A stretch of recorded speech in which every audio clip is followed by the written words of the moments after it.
Hi, everyone. Thank you so much for being here. My name is Mama, and I'm so excited to have you join us today. It's day two of our Arts Alliance Help Desk workshop series, Doing Business for Creatives. This program has been made possible with the support of the Illinois Department of Commerce and Economic Opportunity to help the creative sector in Illinois expand and thrive. We will get started. Please feel free to use the chat, as Bindu said, to introduce yourselves to the panelists and the fellow creatives here. Share your name, your pronouns as you feel comfortable, and where you live and your arts practice. For those who need ASL, we do have two ASL interpreters today. Please use the three dots in the upper right of their screen to pin them and spotlight them as needed. All right. Bindu. Yeah, give me a quick sec. I want to make sure that Sarah is all set. Gotcha.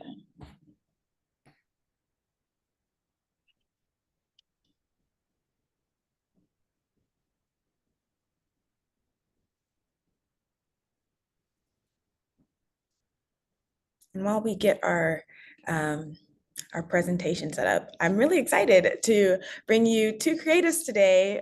They're seasoned practitioners in the art of social media. We also have a lawyer here to talk and walk you through key concerns about your intellectual property when sharing your art on social media. So first, we're going to have a discussion with the two creative panelists, and then we'll pass it over to Dahlia to go over those best legal practices. And as always, we'll save some time at the end for Q&A. And we want this to be an interactive experience. So please feel free to use the Q&A button and the chat throughout the program as questions come to mind. All right, but before we get into the presentations, I want to take a couple of minutes to give you a quick overview of Arts Alliance and the Help Desk. We are a statewide arts advocacy organization that works to build the creative sector's power through advocacy, policy change, and connection to needed resources to improve the quality of life of all communities across Illinois. Our members and networks span all disciplines across Illinois. Arts Alliance does direct advocacy and policy work, conducts research relevant to the creative sector, and provides technical assistance to help the creative sector access public grant funds. From fighting for and winning relief funding for the arts and culture sector to helping creatives navigate public funding for the arts, we're here to ensure that institutions and individuals in the arts and culture sector can thrive. And our help desk is here to support you and connect you with resources. So visit our site and chat with one of our staff members, check out our running list of funding opportunities on our website, and get that critical technical support to successfully apply for funding. We know that creatives in downstate Illinois and on the south and west sides of Chicago face disproportionate barriers to accessing the resources they need. So we're here to connect you with the experts and fellow community to make sure that all of us can thrive. And now about our program today. It's part of a series we're holding this summer to give you the resources you need to start, grow, sustain your creative venture. As I mentioned, today is the second day in our series of doing business for creative businesses. Our previous series, Getting Started, is available on our YouTube channel, along with other Arts Alliance programming. So keep an eye out for our nonprofit focused programming coming in late July and part 3 of our series happening in September, when we'll focus on growing and sustaining your creative business or non-for-profit with even more incredible panelists and fellow artists. So I know that was a mouthful, but now I'd like to have our social media artists, speakers introduce themselves. If you, Matthew and Alex, could tell us a little bit about your work. Both of you work with creatives to develop content and social media branding, and you're also creatives yourself. So can you tell us a little bit also about the balance of both of those things in your work? Hi, I'm Alex. Well, I guess I'll start off by saying a little bit about myself, how I got here and all this stuff. I'm a full-time artist now. I have been for about 10 years, which means I run and operate my art business. It took a lot of hard work to get to where I'm at. I do printmaking, so I'm a wood carver. It's kind of an unusual art form that's making a comeback. And I've used that to my advantage, showing people what it is on social media. As it pertains to why we're here today about social media, I've been able to grow my following organically to over 50,000 followers. Part of that has been through, a lot of it has been through traveling around and showing people who I am. Part of it has been through, ad campaigns, exposing people that, don't know who I am to my art. Um, so that's a little bit about my background. Now, I was just talking about this earlier with Matthew about how I am a creative, but so much of what I do now is almost like a um, mentorship type of deal because I get so many. Half of the inquiries I get are not about my art. They're actually from artists that ask me how I started out, what I had to do to get to where I am. And these are questions that are very, very long, or answers that are very long and drawn out because it's so complicated and because so much goes into basically being an entrepreneur and figuring all these different things out about art, about business. Art is the easy side. You could be the best artist in the world and nobody could ever know who you are if you don't know how to market yourself. So it is a balance, but it's one that I've really gotten a lot of. It makes me feel really good that I can help other people, at least guide them along to kind of meet their goals and what they want to do with their art career.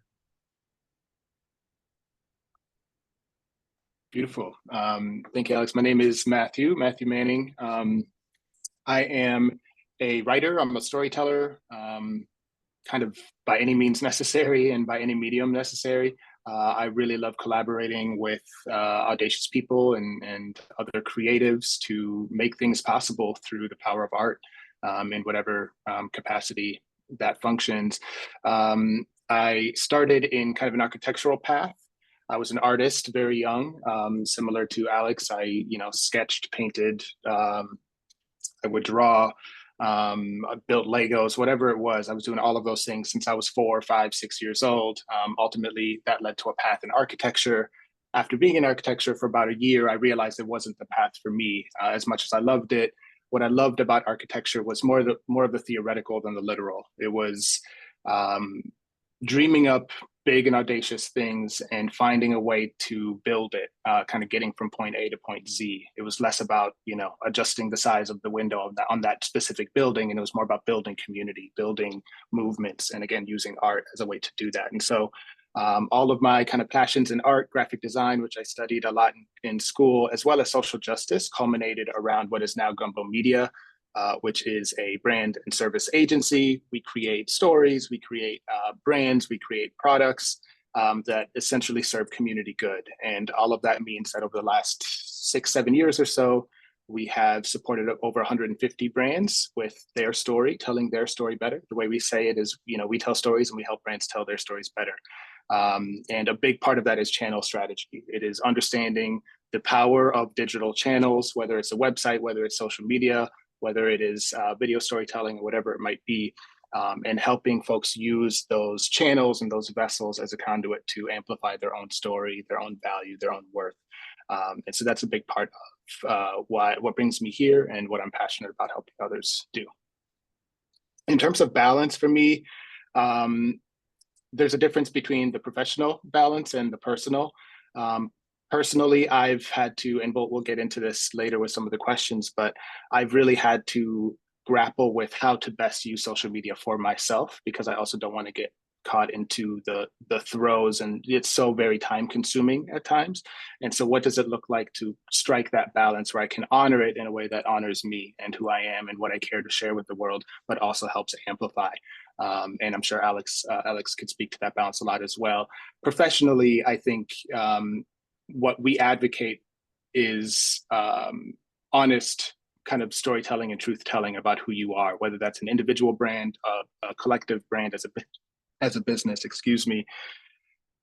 It's a lot about understanding your values, your ethos, your pathos, and we'll get into the weeds of what that looks like. But I think the best storytelling, and Alex is a testament to this, the best storytelling across social media is being honest about who you are and authentic to what you do and how you want to share those things. And so we'll talk a little bit more about how to strike that balance and how to best lean into some of those things. But I think it's the first step, and it's the step that people often skip when they come to us saying, hey, you know, we're ready to do a social media campaign. Okay, but do you know who you are? Do you know what your language is? Do you know what your values are? Do you know who your audience is? All of those things are key questions to answer first. So that's, for me, how you strike the best balance. I mean, I think we should just get right into it since you've been touching on it a little bit. What would you say, or can you talk about how storytelling and media can be an asset as a creative and to other creators in your ecosystem? Well, I think that, well, I know that storytelling is immensely important. One of the things that I had to quickly figure out about just art in general, even take social media aside, if you want to be an artist, you have to have eyes on you. You basically are in the business of like self-promotion.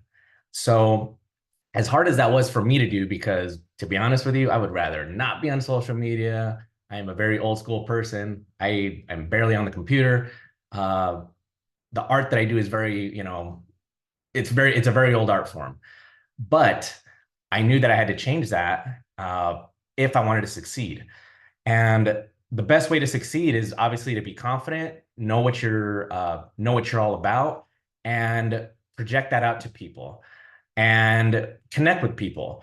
In a personal setting, I quickly realized when I was at shows that, you know, I would see artists that were just there to make money, and their sole purpose was to, you know, make sure that they were selling stuff. I had a totally different business practice than almost everybody else that I ran into, which was, I'm here, I'm going to make money from a byproduct of people liking my work and me communicating with people. So I would always create relationships with people that came into my booth or whatever setting that I was in. And I would talk to them about what my art is, talk to them about them and, you know, what type of art they're into. And that is kind of like a microcosm of what you're going to do online with everybody else that you cannot have a narrative with. You want to create a story about who you are, what your art is.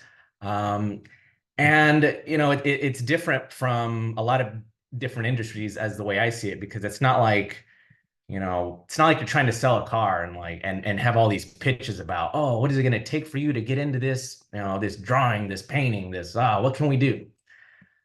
I think a lot of people are so turned off by that. I've always been turned off by it.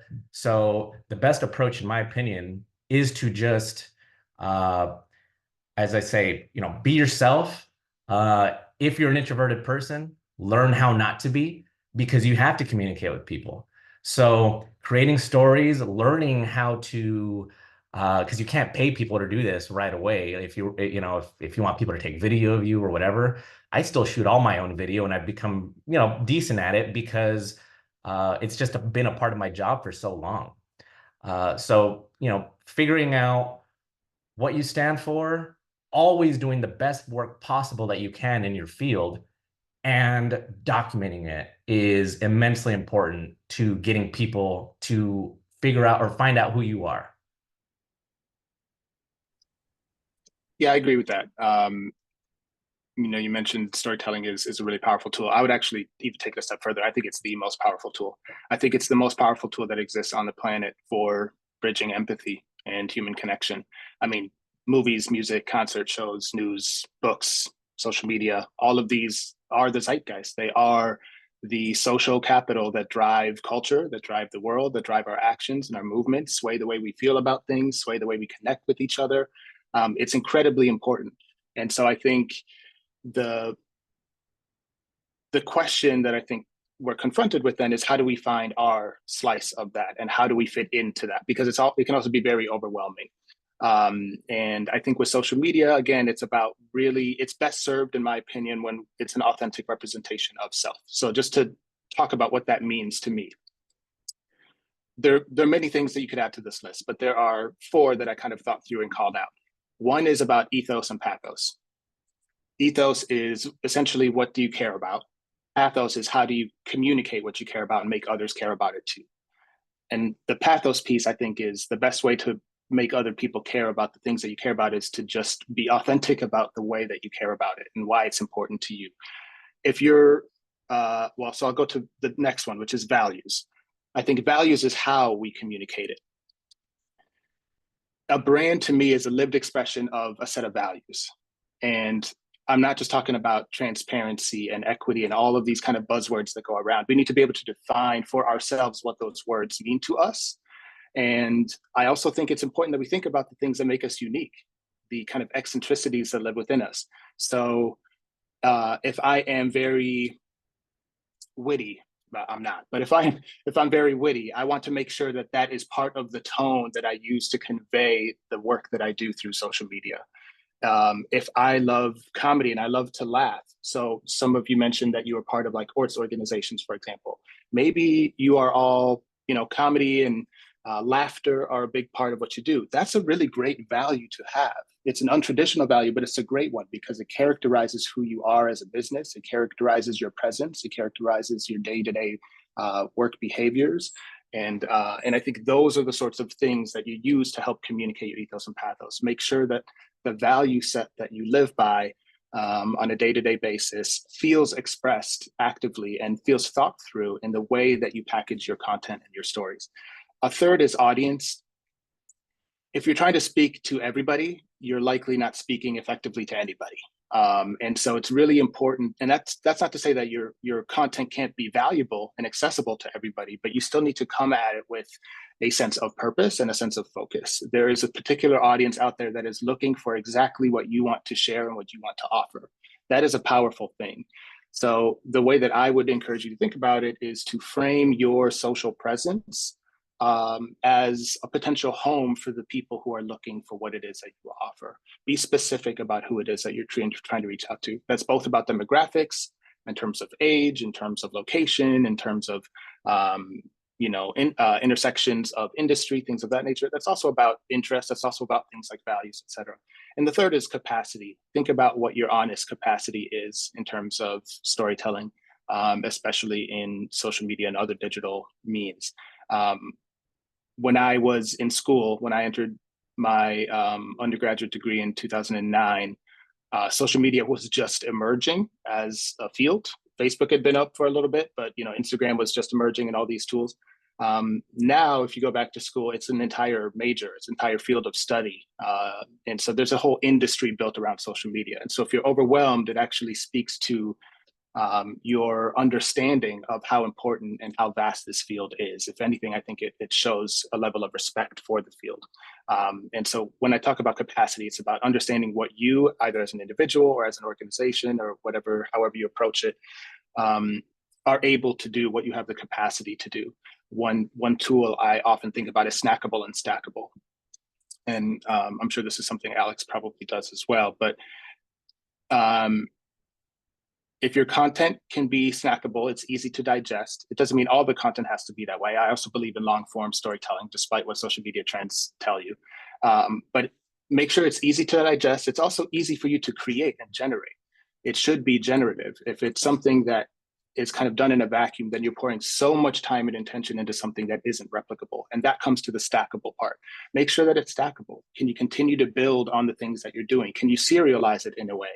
I'd be curious, Alex, if you have any series, hey, I'm showcasing my art, or I'm doing tours, or I'm with this person, and engaging back and forth, things that you can replicate over and over again. That also helps you tell that story, because again, those efforts aren't done in a vacuum. They're done in a way where you're training your audience on how to engage with your platform. So those are things that I think can be really, really powerful in kind of this world of storytelling and media. I would also, yeah, I just kind of want to echo your recent point because you're absolutely right about it, is that you want to be you want to be very diverse as to how you tell your story and what you're showing to people, because all the above is true. There's people who love long form interactions, content, podcasts, stuff like that, that are willing to sit through hours worth of, whatever you're talking about, whatever you're showing. And then there's the complete opposite end where people are, the bop, bop, bop, just flipping through their phone. And it's just, they're looking for something quick. So for you to understand, it's like a lot of other things in life, to diversify what you're doing, how you're putting it out there is a way to be well-rounded. So yeah, Matthew, everything you said is right on point. And communication, all this stuff we're talking about is just paramount because, as you said at the beginning, that's the way all narratives are created throughout human history. If you look at news, if you look at anything, it's a story, and it's something that people are continuing to tell you. And so what this whole thing is about is immensely important. And I think you hit the nail on, the head, Matthew, when you said like this is a rapidly growing and changing industry, and there's always things that you can't anticipate. And I mean, in that vein, you know, how have the last few years, COVID, the racial reckoning, affected what you've seen on social media and the ways you've used it in your work, and what feels new and exciting, but also what feels challenging?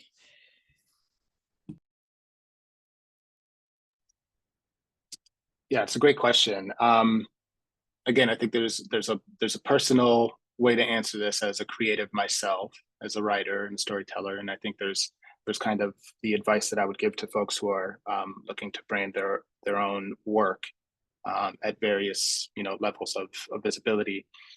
I think the biggest impact I've seen during COVID-19, kind of the protests, racial reckoning, et cetera, is the varnish seems to have disappeared quite a bit on social media. And what I mean by that is it looked like social media for a while was trending in such a way that everything had to be filtered, everything had to be hyper curated, everything had to be perfectly consistent over time.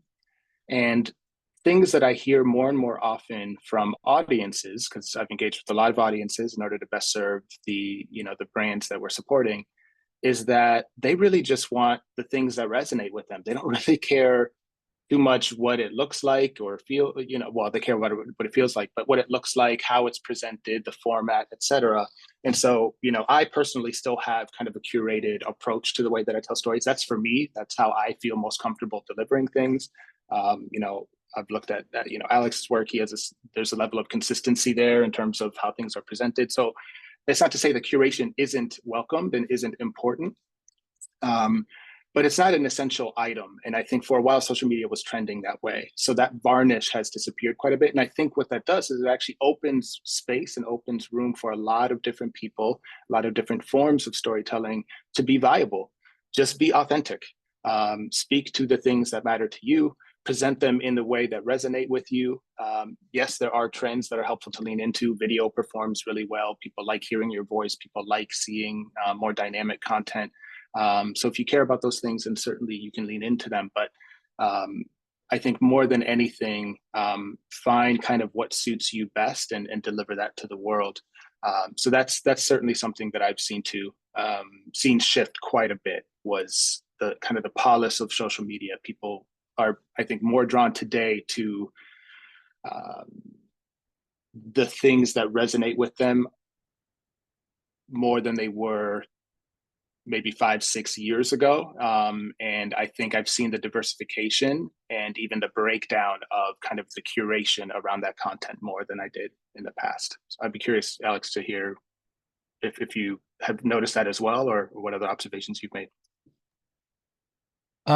Yeah, I would say on a whole, I would agree with you. I think social media is just one of those things that continues to evolve into different things, the way algorithms work, the way people are shown, the content that they're shown.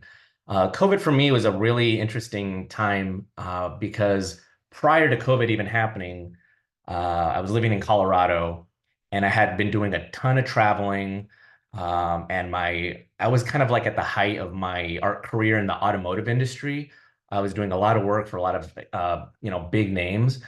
But I had this idea or this thought in my head that, I can't do, I want to be a person that's always pushing myself. And so I thought to myself that I'm pretty much done doing automotive art. I want to explore other art. I still want to do my art form, but I want to do it differently. So I sat down with my wife and I talked to her and I was like, hey, what do you think about, I was traveling around a lot. I was like, what do you think about me not doing these shows anymore and focusing on, another type of art? And my wife's always been very supportive. So we figured it all out. And at this point in my art career too, I'll say that um, I did a lot of, the groundwork and the foundational work for my business to where traveling around for me wasn't necessary anymore. It helped, but I was getting so much inquiries just from the internet from people all over the world that I didn't the traveling around was not necessary for me anymore. So I got very lucky to a sense where pre-COVID, and this was like 2019 when I had early 2019 when I had this idea about I'm just gonna stop doing this. I'm gonna shift. Now I shifted and all my friends thought I was crazy. They're like, oh man, you're doing so well, this and that. I'm like, yeah, but I want to do something else. And I was ready for it. So by the time COVID hit, a lot of my friends who counted on all these shows to make for their income, they had to go get other jobs. And I had, speaking about diversification, I was molding my business to, yes, go in front of people, but also to not have to travel around so much anymore because I knew that that was a path that I wanted forever. So I made the change. COVID happened, and in a weird way too, COVID made art more accessible to people for whatever reason. People were spending more money and all that. So, but I was able to do all this that I was doing and more by staying home. So COVID for me was it's almost like it's not like it didn't happen. I still interacted with my community and all that stuff, and we all went through the same thing. But my art career and my business continued to just kind of scale up and up and up. So it was a happenstance thing that I kind of fell upon, but it was also a part of the way that I'm always thinking is that I constantly want to push myself. And if I feel like I've extended my creativity to a point where it's not going anywhere, I want to continue to do different things. If you look at any creative in history that is in a history book, the ones that really last the test of time are the innovators, the ones that kind of are done doing this norm and then switch it to something else. Now, I don't know what the heck that looks like for me, but I know that that's the attitude that I have and that I've always had. So I think, and through the narrative process of social media and all that, to show people that you can shift and do something different is also very beneficial.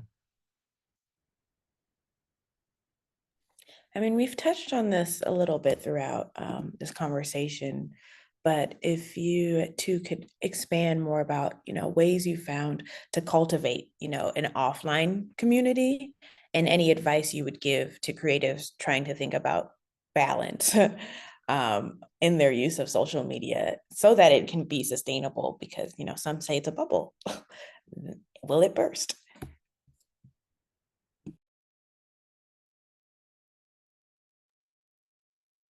All right. Yeah, this is a very interesting, I mean, social media is here. It's the way everybody's on social media now. The way I look at it is it's kind of like a necessary evil, because social media, it is whatever you want it to be. You can get on social media to be outraged for things that you don't agree with. You can get on social media to follow craftsmen or whatever you're into to help you build your skills. But to me, it's a very fine balance. And to me, I use it solely to show people what I do. The way I created my following, though, was really not through social media. per se. I've had a social media account, obviously, like we all have for a while, but mine was very grassroots where I went out and talked to people, showed my art, and gave them a card. And I did that very consistently until, more people started finding out who I was. And I also always invested into myself and spent more money on shows that cost more money to get into, but the result is always, it's always better the more people that interact with you. So now that I am where I am, I see all this that I did in the past, traveling around all over the United States and even abroad to try to kind of just get my artwork out there. That was a accelerant to my social media presence. Once I had a little bit of a social media presence, I was able to kind of look into how to use social media more to my advantage as far as like ads and targeting people who are into what I'm selling, into the subject of my art. And all of this has worked out very beneficially, but I kind of did it in steps. Grassroots, talking to people. Then when I kind of started to step away from that, I really leaned into everything that Matthew is about showing people. It's like, okay, now you got to figure out who your audience is. How are you going to get this out there? So, but what I will say again is that now it's just a part of my business. I have to do it. It works well. I think it's one of the things that if you want to be in this sort of business, that you're going to have to adapt and learn. And sometimes things work and sometimes things don't. But you can't be discouraged because maybe you want to be a YouTuber or whatever, and you're not building an audience. Like all this stuff is it's very difficult because there's so much noise on social media. There's so many people that are trying to do the exact same thing that you do. And they're all fighting for the same thing. So you also have to find a way to stand apart from all these different individuals. And you have to be creative in the way you do that. So yeah, that's my answer. Mami, can you repeat the first part of your question about community? I just want to make sure I hit on that point. Yeah, I mean, essentially, there's some people who feel overwhelmed or less eager to use social media, but it is a crucial business tool. So I guess considering, what are ways that people can cultivate an offline community? And what advice would you give to creatives trying to think about, balancing social media and making it sustainable? Got it. Yep. So Gumbo, for example, has really used social media as a tool for building up a creative ecosystem. And we've done that by using social to push things like calls for submission, anytime we're doing a publication or we're looking to engage with folks, we're looking to hire folks, we reach out via social media. And the amount of traction that receives is always almost shocking to us. And what it says to us is that there are a lot of people looking to engage and looking for ways to connect with people in that space, but also looking for potential ins to collaborate, to further advance their careers, et cetera. And so really finding a way to target your audience, I think is really, really key. So I know I spoke a little bit about this earlier, but the types of questions that I think are important to be asking as we're thinking about our audience are, who are the people who are doing similar things to us? Who are the people that would benefit and maybe learn something unique from the work that we're doing? And so if you are a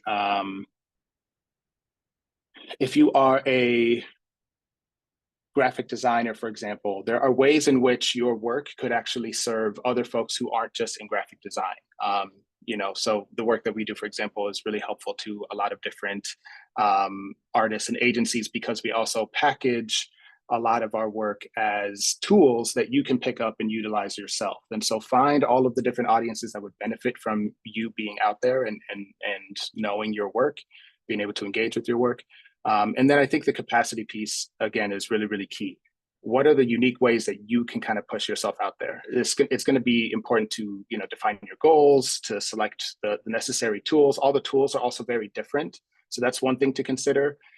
Just because social media, you recognize social media is important, doesn't mean all of the social media tools are going to be important to you. X, Twitter is very different from Instagram, is very different from LinkedIn, is very different from Facebook, and they all serve different functions. They all have different algorithms. TikTok is obviously very, very popular these days. Most of the content that's circulating on Instagram is already is recycled from TikTok. And so really also identifying what tools you feel like are most helpful. If that's a question that comes up, it's certainly something we can dive into in terms of the different value of each of these platforms.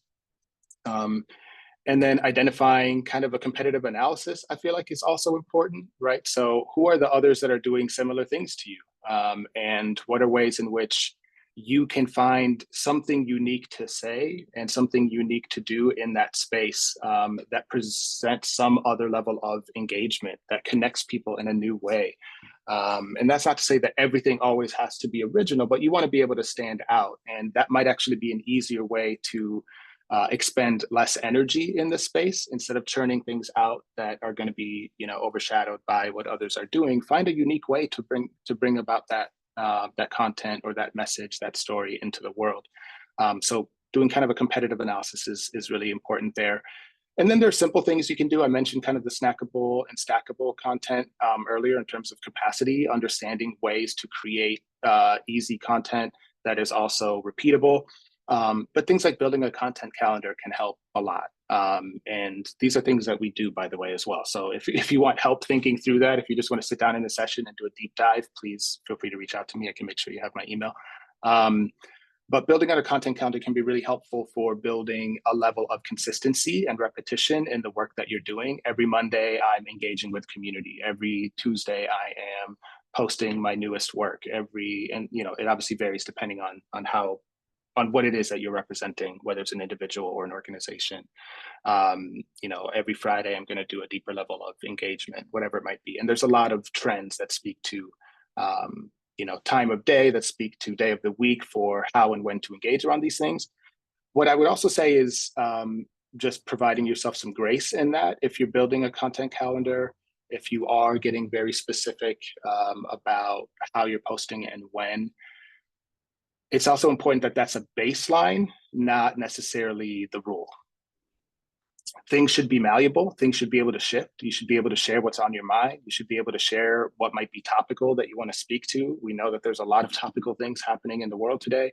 And so use those things as more of a blueprint and less of, blueprint, I guess, is pretty exact, more of a guide and less of an exact blueprint for kind of how the thing is constructed.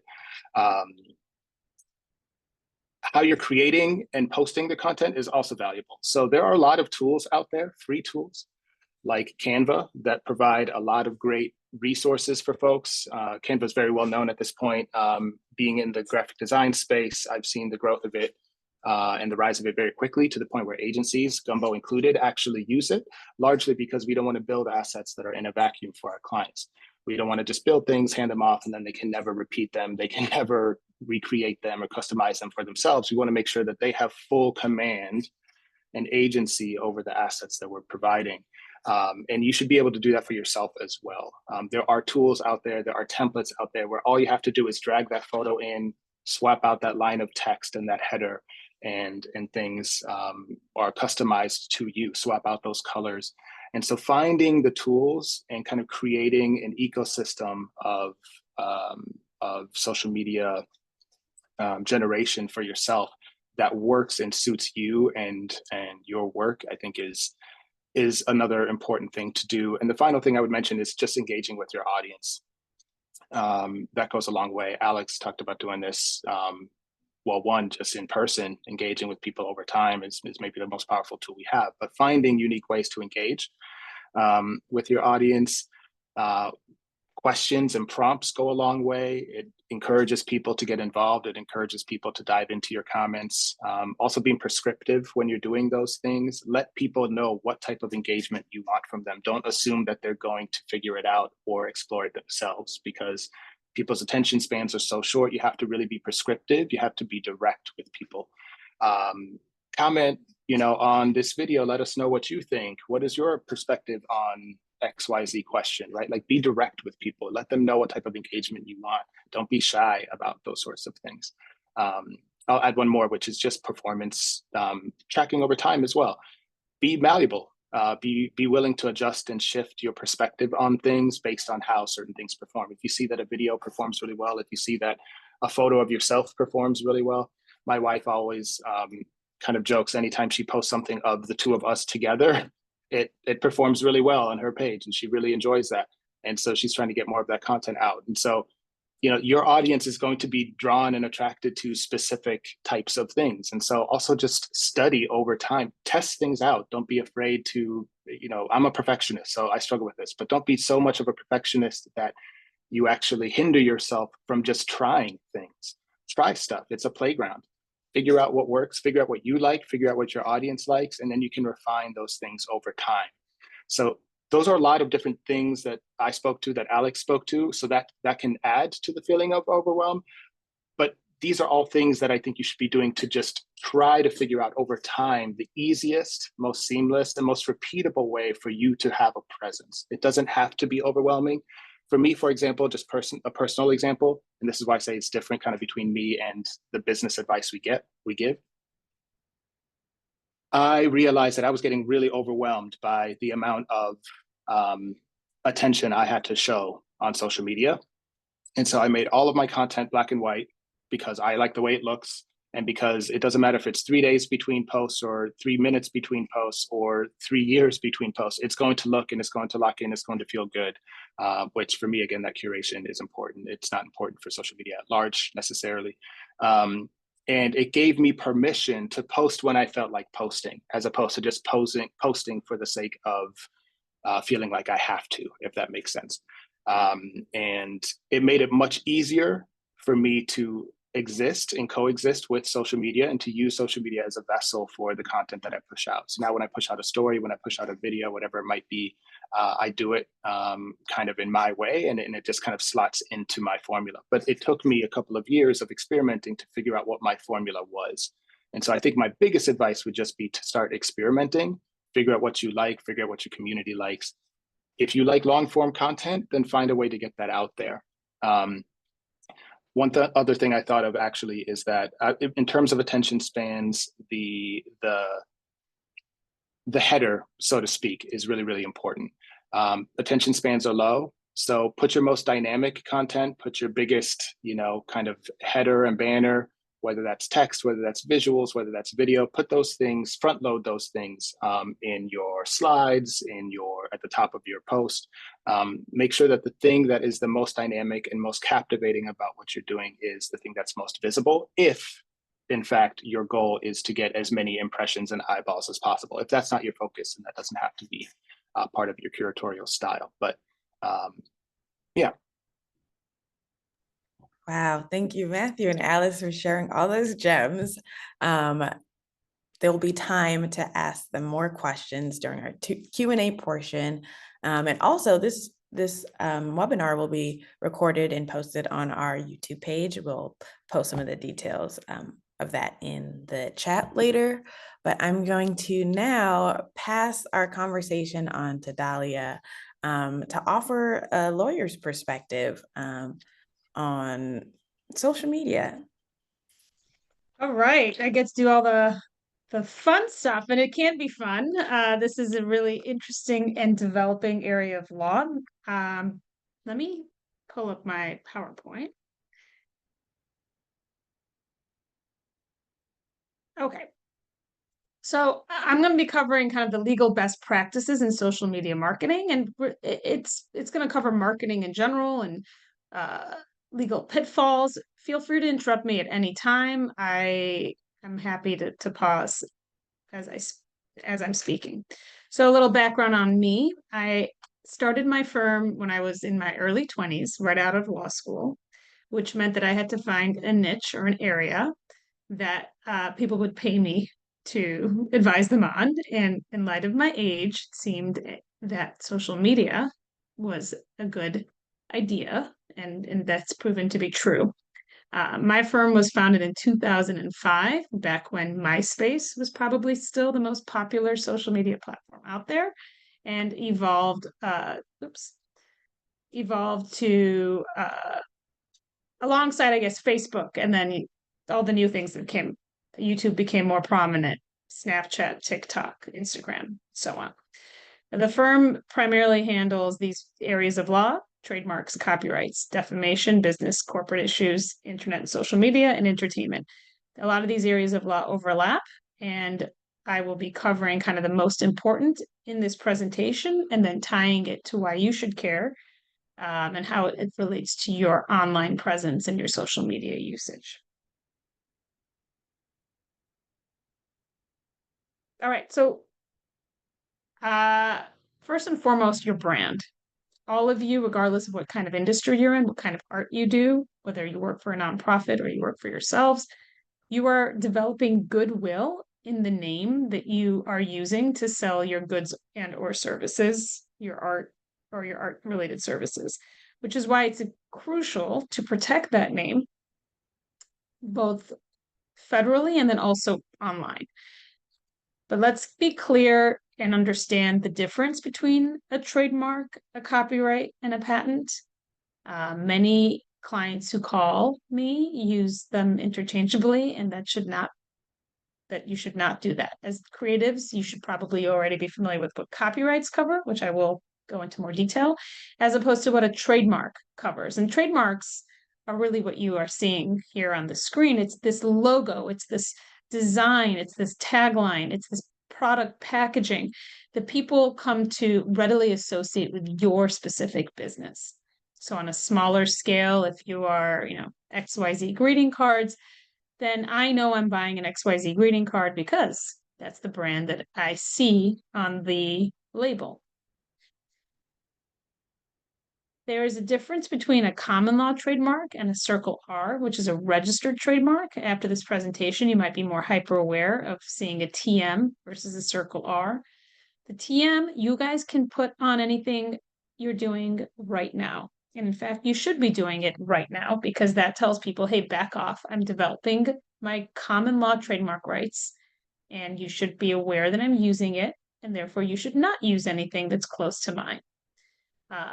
No special rules, no special fees, just put a TM on your name, your whatever it is you're using. However, the TM is only as good as the areas in which you're actively selling the goods and or services, which means that if I'm XYZ greeting cards in Chicago, but I haven't made any sales to Nebraska, then someone in Nebraska could adopt a similar or the same name as me, also be XYZ greeting cards, and I would not be able to stop them. How do you stop someone, especially in light of social media and the internet, everyone's advertising? Stopping someone nationally would require you to pursue a federal trademark registration. And if you're successful in that process, that's when you get to use the Circle R. Really important to do a search before you adopt a name, because you don't want to build up brand equity only to have to rebrand when someone comes after you. So Google is your first bet. Just do a Google search to see if anyone's in your space. If that doesn't work, or if you're not sure, then the more refined search is the uspto.gov site. You would also hire a company or an attorney to review the search results and advise you on the viability of the registration of your brand. It's very important to conduct trademark search because, as I just mentioned, if you build up a brand and become popular year 3, you become a target, and someone might say, hey, you know what, now we know about you. We actually had a brand that's in this space already, and you are infringing on our mark. What's the process after you've conducted the search? And if I'm speaking too fast, just chat me because I don't have the full chat open. Oh, good call. I should open slideshow view. Thank you. Slideshow.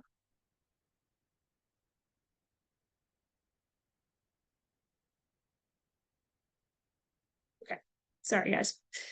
So after you conduct the search, you should prepare the application. Are you filing the logo? Are you filing just the words?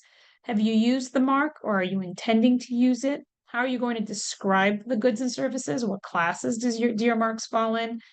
All of that you would probably do with the help of an attorney, because those are important decisions. Even though the form might look easy, all of those questions have legal implications. Everything's done on the USPTO website electronically. Once your mark's been submitted, it gets assigned to a lawyer that works for the government. Their job is to compare your application to previously filed applications or registrations, and then they'll say, you know what, your mark can't go through because it's either confusingly similar to a pre-existing mark, it's too descriptive, it's too deceptively misdescriptive. That, for example, would be if you're selling jewelry made of cubic zirconia, but your brand is called Diamonds Are Forever. The USPTO would probably reject that for being deceptive. You can't register just your last name unless and until your last names become McDonald's or something that people associate with a particular thing, and so on and so forth. So in the 30 minutes I have, I can't really go into too much detail, but I want to give you just enough to know that this is an important process in order to, especially online, to assert your brand. But once you have the Circle R, then you have to maintain and enforce that Circle R, and that means making sure you send those cease and desist letters, you take down an Instagram account that has a username too close to yours, that you're actively making sure your mark is being protected.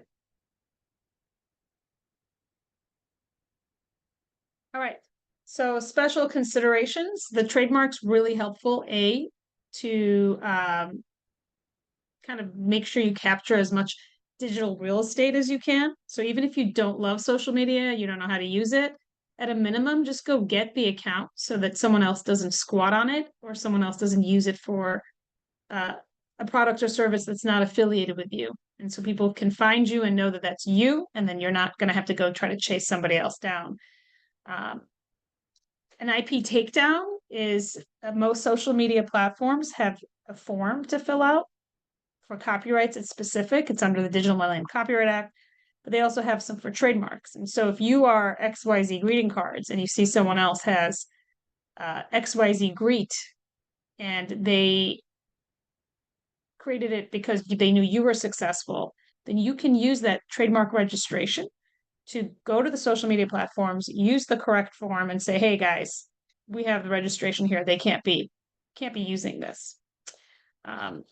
This is also true with like Amazon and anyone selling their art on Amazon. There's Amazon's brand registry. So if you're an artist that has interesting art that you're selling on an Etsy or an Amazon, again, really important to get that trademark registration. Also, we're helping artists and businesses get trademarks in things that go beyond just the logo. That would be a hashtag. So if you're using a popular hashtag that you've kind of developed and you want to brand that, that's possible. If your business takes place on a domain name, domain names are also protectable. So it's good to do an audit of all the different brands and digital content you're using to see what might be trademarkable and what might be copyrightable. Let me check the chats.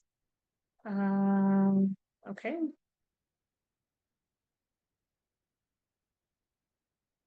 Yep. To those who've asked me, I'm happy to answer those questions afterwards or during the Q&A. Any questions specifically about trademarks before I jump into copyrights?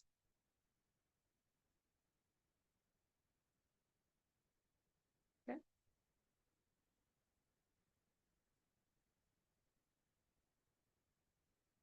All right, so a copyright is not a trademark. A trademark is not a copyright. A copyright is the creative, it's the statute, it's the law that protects the creative original work that you, the artists, have created.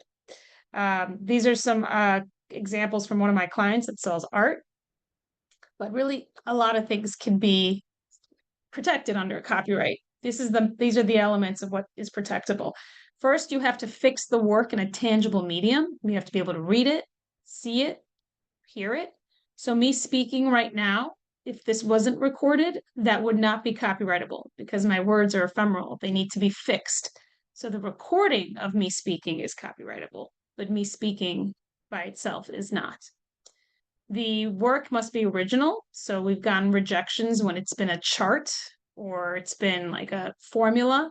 Those are not creative, they're not original, and you can't monopolize 1 + 1 = 2 by trying to get a copyright registration in a factual or functional thing. And there needs to be minimal creativity. So again, you can't submit a single line and attempt to get that registered.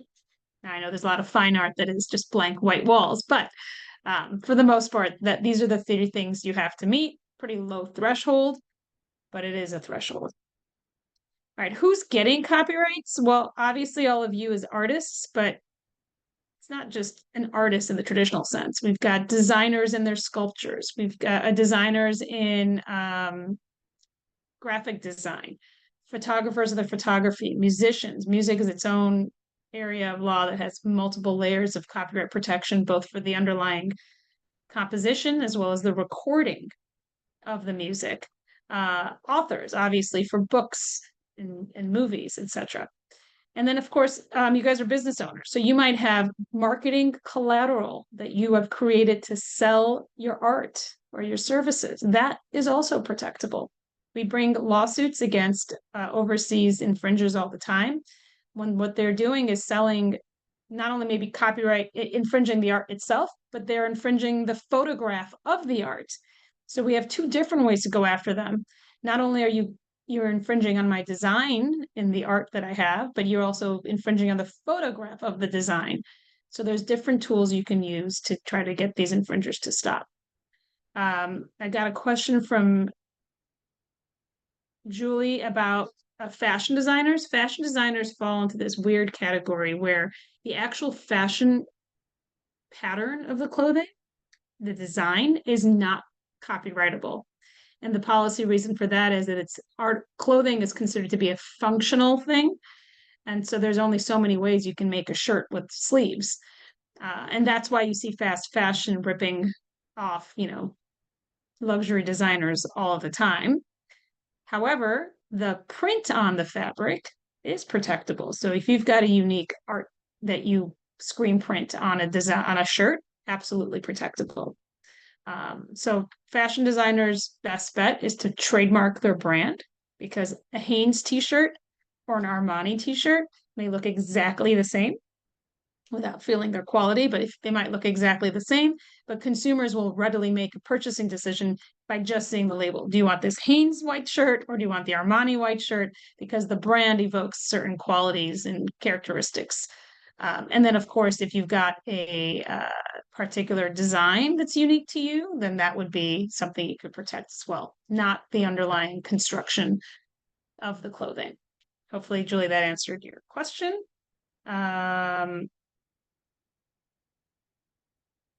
And then EA Thug Hippie said, so the name of my business should be trademarked and the visual representation logo. It's a cartoon drawing of my bus. I should get a copyright. Yes, that is correct. So you can do both. You can trademark a logo and you can also copyright a logo, because a logo is an artistic design. But short phrases cannot be copyrighted. So if it was just words, that wouldn't be subject to copyright. But designs of logos can be. Okay. You're welcome. All right. This is, what did I?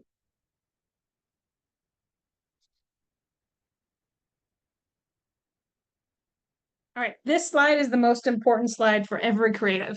Love it, screen capture it, look at it, understand it. Because this is what IP lawyers, intellectual property lawyers, especially entertainment lawyers, do all day long. We are negotiating and licensing these bundles of rights as between the copyright owner and the copyright, the person requesting the use of the copyright. So let's break it down. A copyright, as we said, is something that is given to the creator of something, they've written, created, etc. And the exclusive rights they get in that work are as follows. Only the copyright owner has the right to reproduce the work, to prepare derivative works, based upon the work, and I'll explain what a derivative is, to distribute copies of the work, whether it's for free or for money, to perform the work publicly, which would apply to music and like choreographic works, and to display the copyrighted work publicly. So when you are licensing, let's say you are an artist and you want to incorporate a photograph that somebody else has taken and you want to embellish it, well, you want to create a derivative because you're taking that underlying work, the photograph, and plastering it with, glitter and paint. Your new work is yours, but it's a derivative of the underlying work. So you need permission. And then only you can make prints of that painting and reproduce it to distribute it, give others copies.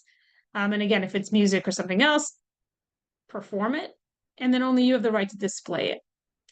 So as it relates to you getting in trouble, because there are so many copyright trolls now, they're called, artists tend to appreciate the importance of their work, but then forget when they go online that just because an image is useful, is available, does not mean that you use it to promote your work.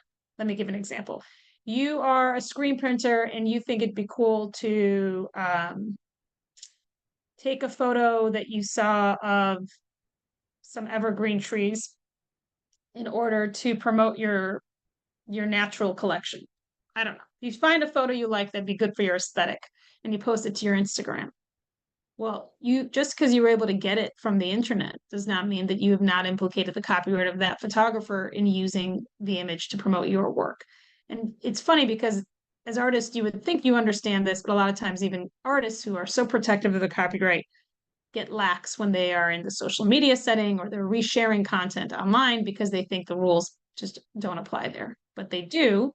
And you might get wrapped up in a case because of a overly litigious photographer who's offended by you using their work without you getting their permission or you paying them a fee. All right, but even if they were mad, and this is important for you too as artists, offensively and defensively, you have a copyright as soon as you've created your work, but you have to register your work with the Copyright Office, the United States Copyright Office, in order to actually file a lawsuit. So if you don't have a registration and you find out someone's copied you, the first thing you have to do is go get a registration. That can take 3 months at least, and then you can file the suit. And if you don't file it in time, go back. If you don't file it within a certain period of time, then you lose out on the ability to sue for what are called statutory damages, meaning under the Copyright Act, you can get a minimum of $750 per infringement, up to $150,000 if the infringement was deemed to be willful. Okay, I'll answer Carlos's question in a second. So if you don't register it in time, then all you can get are actual damages, and it's really hard to prove sometimes what is the value of that image. What is the value of your work? What is the infringement costing you in real money versus statutory money, which is like just the dollar amount the act says you can seek. Carlos said, a friend puts copyright in the end credits of his videos without any previous paperwork. How legitimate is this practice? That's very legitimate. You guys should all put a copyright notice on whatever you create. But note that if you don't get the registration, you cannot file a lawsuit. Additionally, the reason you want to put a little copyright notice is that you're putting people on notice that this work is yours and it is the copyright of you. And so if they do copy it anyway, when you go to get those statutory damages, you can say, look, they did it on purpose. That is willful, and therefore judge, jury, you need to give us more money because they saw the copyright notice and did it anyway. So that's why you put the notice, but remember the notice is not a workaround for actually getting the registration. You don't need a lawyer to file a copyright registration. You just need time and patience to love and understand the Copyright Office's forms. And if you are creating content regularly, it's something you guys should take the time to learn how to do. The cost of a single application is $65. Dahlia, I take lots of photos. I have lots of art. Well, you might want to file a collective work where you can do a series of works under one application. But the drawback to that is if someone copies, let's say 2 of the photos in that application, you can only seek damages as if it was for one infringement. So you'll need to assess how valuable each of your designs are and when and how much you want to spend on getting a registration for those works. And then there's a question about public domains, but I will get to it, Catherine. If I forget, please chat me again, because those words mean something. Public domain, fair use, those are not interchangeable. All right, so I get these questions a lot. Isn't putting the copyright symbol next to what I create enough? I think we just covered this. No, it just puts people on notice. You still need to register your work in order to sue somebody. What if I put my work in a self-addressed envelope and mail it back to myself because the postmark will show when it was created? No, I don't know why this is a thing. You still need to register your work with the Copyright Office if you want to file a suit. That envelope has no value in a court proceeding. This is the public domain question. I think was perfect timing. Thank you, Catherine. And Lauren says, so you need to apply for every piece of art or writing, i.e. I'm a poet. Do I apply for each poem? Yes. Unless you want to do a collection and you've got 20 poems, which you can do as a collective work. But again, if I copy 2 of your poems, that's like counts as one infringement, unless you have separate applications. Okay, now, Catherine said there's an exception with public domain pieces. Those can be incorporated and sold in a design, if I understand it correctly. Catherine, you are correct, but you have to understand what is a public domain work. So copyrights have a specific duration. That means when I create something, I have a copyright in it for the duration of my life, as well as for 70 years after I die. So it's a property right, just like real estate. And when you die, your heirs get the rights to enforce and monetize your copyrights. However, once that copyright expires, then the work enters the public domain, meaning it's not protected by any copyright and you are free to use it. But think about it. I mean, copyright, and if it's a business like Disney, then it's 120 years from that creation. So most public domain works right now have to be really, really, really old in order for it to be safe to use. The other alternative is if the person has donated the work and explicitly said, I am relinquishing copyrights and I'm donating this to the public domain. But unless you know the work is ancient, I would not assume that something is public domain.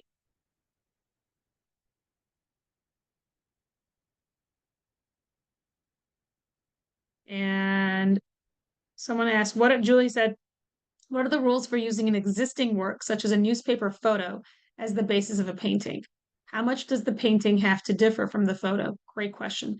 There is no percent rule. As I mentioned, there's the right to create derivatives is one of the bundle of rights that the copyright owner has. And newspapers are actually quite litigious.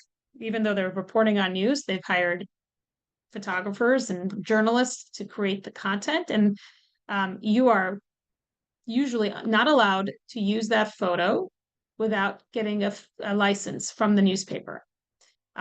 There is a fair use defense, which is different than public domain, which I will get to.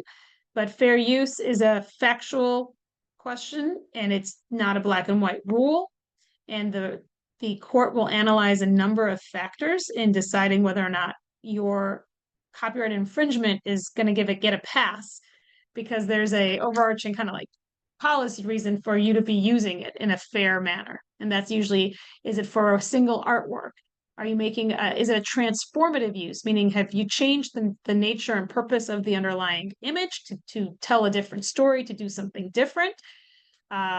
Is it is it for a commercial piece? What's the impact of your use on the underlying work? So there's a series of questions the court will look into to determine whether you have a good enough reason for not getting permission. But just because it's a newspaper photo does not mean it's free to use, because newspapers are businesses and they get copyrights in what they've created. Juliana asked, can you confirm your suggestion to add the copyright symbol to your name, handle, or to the profile? You would probably put the copyright symbol on content that you create or design that you care about, and you would use a circle R or a TM to reference the brand you're using to sell your art.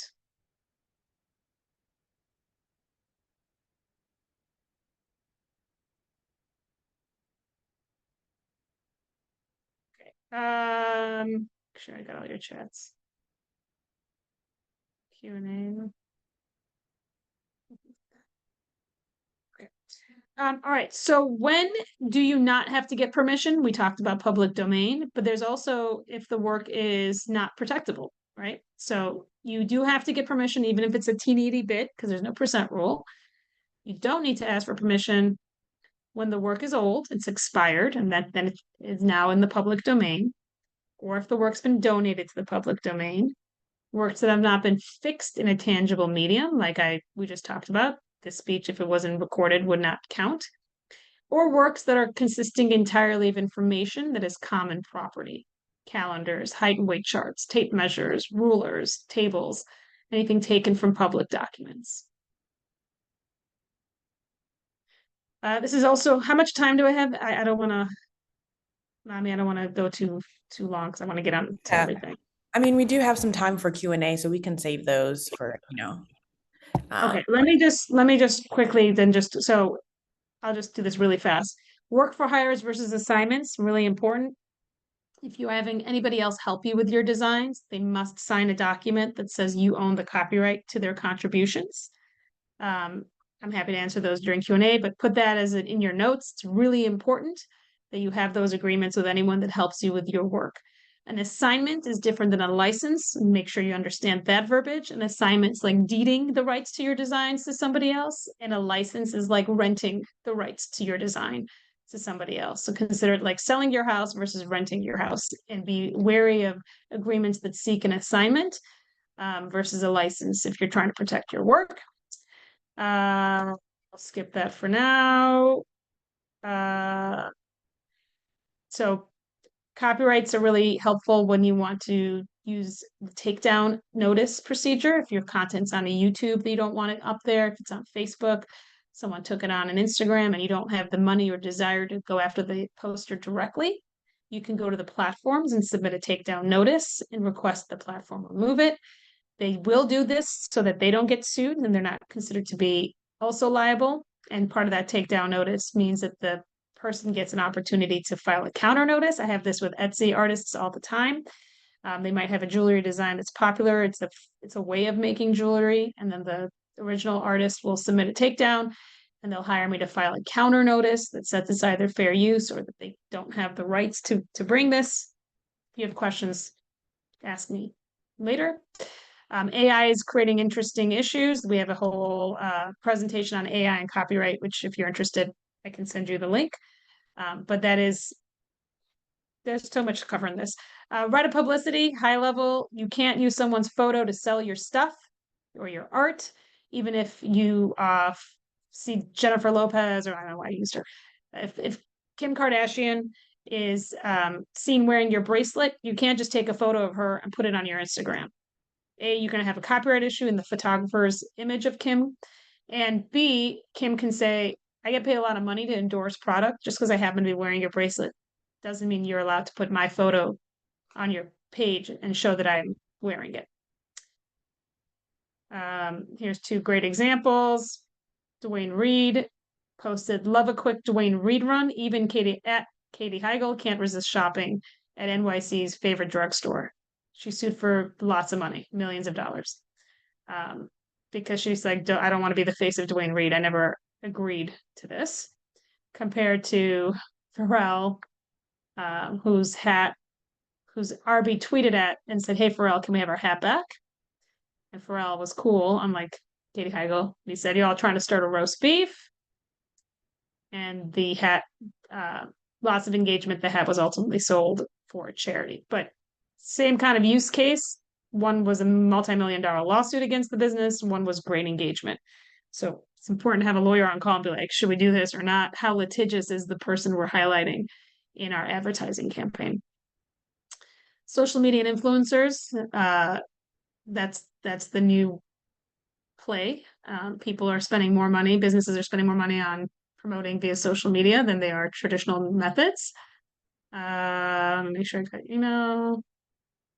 No, Lauren asks, is it enough to credit the person like a citation? Or do you need to contact them directly, get it in writing? For example, you have to get them. Yes, I already answered it.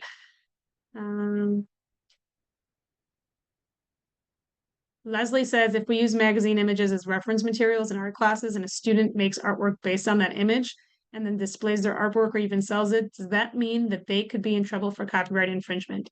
Yes. That would be a derivative. And there's the Shepard Fairey Obama poster case. AP sued Shepard Fairey for taking an AP image of Obama, putting the word hope underneath. And he tried to claim fair use, and that didn't fly. So yes, you have to be very careful if it's a derivative. Now, reference material versus inspired by, then you can fight about it. If it's a picture of trees and you're like, I want to look at it. But if the magazine can say, look, that's basically just a repurposing of my magazine image, that you could get in trouble. Okay, social media and influencers, there's something called the FTC disclosure guidelines. You guys need to be wary about them. I'll do it really quickly. I'll just do that. So all your disclosures, if you're paying someone or giving them free stuff to write positive things about you, you must make that connection clear. You have to write hashtag ad, like here. I'm trying to do this fast. The endorsement can't be misleading. It has to be honest. It has to be clear and conspicuous. You put it somewhere very prominent.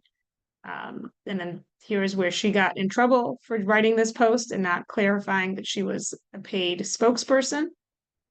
So then she fixed it. Same company, hashtag ad.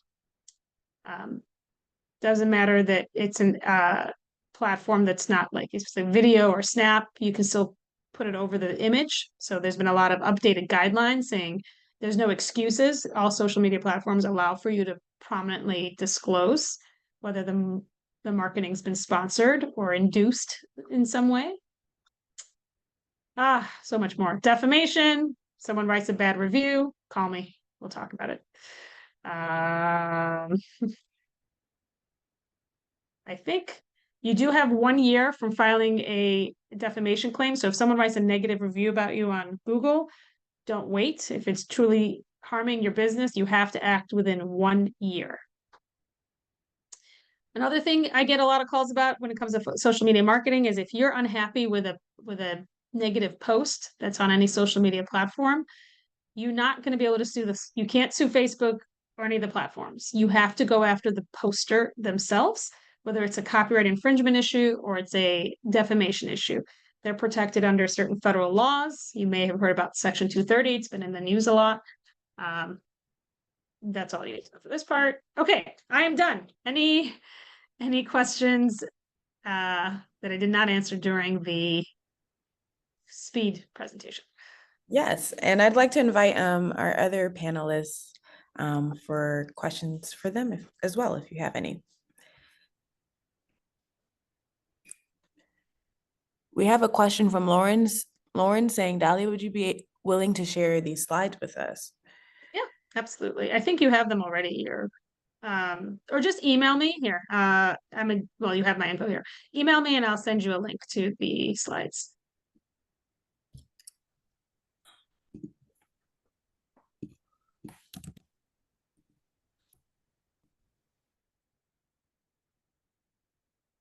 Oh, thanks, Jennifer. Thanks, Lauren.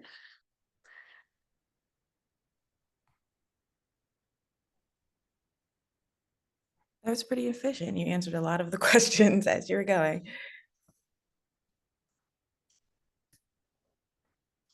Leslie said, I just recently made an Instagram account to post pictures of my art. Matthew and Alex. That's for Matthew and Alex. Do you watermark your images when you put them on social?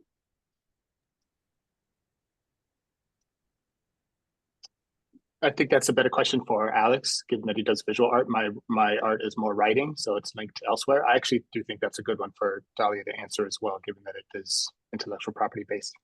Yeah, I mean, I can tell you a lot of my clients. So there's the digital rights management. There's a lot of tools that are now available to artists to help track and protect their intellectual property, including their images. Watermarks. If someone copies your work and then removes the watermark, you can go after them for extra stuff. In the most simplest of terms, it's extra bad if someone removes a watermark. Plus, it's helpful from a just marketing standpoint because images do get repurposed and shared, and you want that to happen.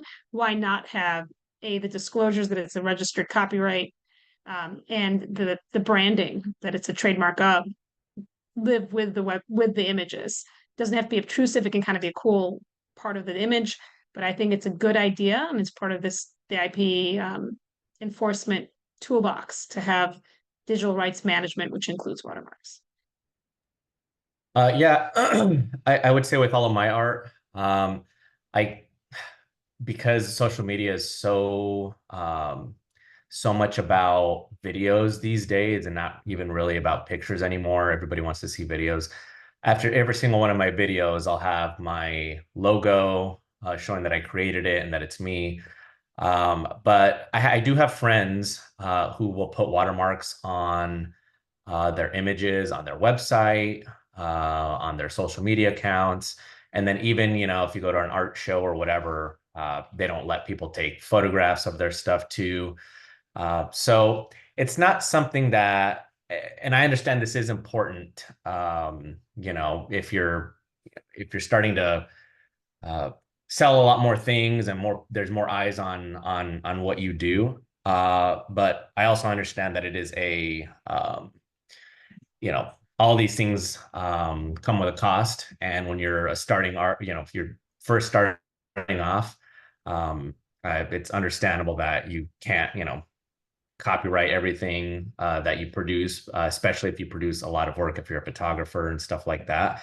But as I say, the way I've approached this is, as more eyes have been on my work and the more I've traveled around and more people collect my work, it is more important for me to protect it. The one thing I will add is, if you're on the other side of this and you're hoping, which wasn't the exact question, but it might be relevant to some folks, and you're hoping to post content that is otherwise watermarked, I would avoid that altogether. Unless you can get direct permission. There are a lot of free resources out there for that are already royalty free, are already you have full copyright avoidance and stuff in terms of imagery like Unsplash, iStock, etc. And so there are other tools that you can utilize to get images posted without being at risk of copyright infringement. But that's obviously not applicable for somebody's individual art unless they give you permission. All right, I'm going to ask 2 more questions before we close out. Alex wants to know, or Catherine wants to know, Alex, do you lower the DPI on an image to help prevent people from stealing and printing your images? I do not. I've been a lot more lax with the way I practice my art and protect my art. I'm sure Dali would not agree with some of these things, but she's a lawyer and I completely understand why it's important to protect your art. My whole thought and philosophy of what I do is, if people are starting to reproduce my stuff, then maybe I'm doing something right. I'm constantly creating new content. I've made a living for this myself. It's not that I want people to steal my art or anything like that. But I don't do a whole lot to protect my art, and that is my own decision. Everybody else out there is going to have to make that decision on their own. It kind of goes along the lines too of, if somebody asks me how I do something, I just tell them I don't really care about secrets, and I don't think that I'm, way up here. Like, I'm free to tell people how I do things. So that's my own personal philosophy. If someday I make it big and I can afford lawyers or whatever, yeah, maybe I'll hire Dahlia and her firm to represent me or whatever on a regular. But I also plug for any struggling artists. I do a lot of pro bono work through lawyers for the creative arts. So if you're not quite there and you're not making the big bucks yet, but need legal representation, LCA is a great organization to know about. They will pair you, if you qualify, with big firm lawyers or just lawyers in general who can help you from registering your copyright to pursuing litigation.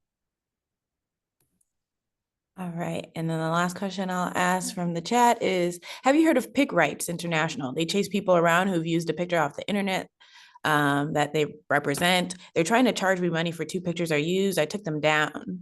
Should I keep ignoring them? This is what they wrote me last. Removal of the imagery alone will not satisfy this issue. We require a payment of $25.50 for past usage of the imagery at the issue. You get the idea. Is that a scam? Not a scam. And that's what I was alluding to in my presentation, that even though you're artists, sometimes you forget that you might get hit with one of these things. So do not use images that you have not cleared. You will get an email from one of these organizations, Getty, PicRights, there's another firm, Higby. They hire photographers, contract with them. They get kind of contingency fees, I think. And remember, I said the damages for infringing on a copyright can be a minimum of $750 up to $150,000. Now, usually for a blog post or usage on a website, it would never get that high, but they can get attorney's fees and statutory damages, which is what they scare you with. And the offers are low enough that it's cheaper to give them money than have the headache of a big lawsuit. So the answer to your question is it a scam? No. The next question is, what's your risk threshold? I mean, you could ignore them and then wait to see if they actually sue you. But if you don't want that hanging over your head, then you try to negotiate a lower amount for the license usage. Remember though, that it's a strict liability kind of offense, meaning you don't have to do it on purpose to be liable. Just because you thought it was okay, or you thought it was accessible because you right-clicked it off of Google search is not an excuse. And even if someone gave it to you, like you hired a web guy who gave you the photo, well, also not an excuse. You have to pay them and then go to your web guy and say, hey, web guy, you need to indemnify me. If hopefully you have that in your contract with web guy, you need to pay me for the costs and fees I'm incurring because of your decision to include this photo that you didn't get the permission to use first. Alrighty, that will be the end of our program. Thank you to all our speakers and to all of you for spending your morning with us. I'm going to drop a few links in the chat.